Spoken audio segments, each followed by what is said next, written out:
Parce que j'ai peur. Parce que j'ai peur, parce qu'il faut recommencer tout tous les jours. Et que le seul endroit où je me sens protégée, c'est le théâtre. La loge vous protège? Le théâtre me protège. Parce que les loges dans les théâtres, vous savez, c'est pas toujours merveilleux. Ce sont les loges qu'on se fait, quelquefois elles sont belles, mais en fait, je veux dire, c'est pas toujours extraordinaire. Le théâtre me protège complètement.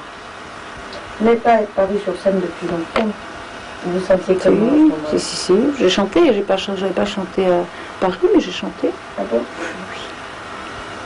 Oui. Et lorsque vous écrivez une chanson, oui, on a l'impression qu'elle vous raconte terriblement, elles sont terriblement autobiographiques. À quel moment avez-vous besoin de faire cette espèce de cri pour le public? À quel moment ça se déclenche, le besoin de l'écrire? Je sais pas à quel moment, ça peut être très tard, ça peut être... sur les émotions, ça peut être tout de suite et ça peut être 4 ans après, j'en sais rien, j'ai pas conscience de ça. Tout ce que je sais, c'est qu'une fois qu'elle est écrite, je la chante. J'ai pas de chanson dans mes tiroirs, par exemple. Ça n'existe pas.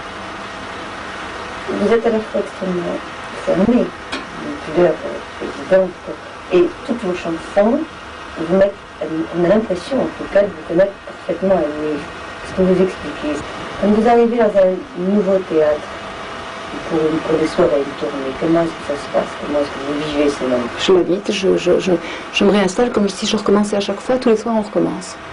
C'est bien, c'est passionnant avec les petits problèmes, les mauvais pianos, les surprises des bons pianos, tout avec mon équipe. C'est fantastique, on réinstalle, c'est comme des baladins.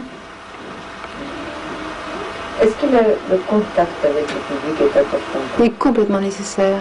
Pour moi, il n'y a que ça qui compte vraiment. Complètement. Comment expliquez-vous à la fois la fantastique sensibilité qui observe dans vos chansons et l'extrême? J'ai pas conscience qu'il y ait une mise en scène. Ça ressemble peut-être à une mise en scène, mais en réalité, il n'y en a pas. Il y a une perfection de lumière. Une gentille perfection, non, ça c'est une...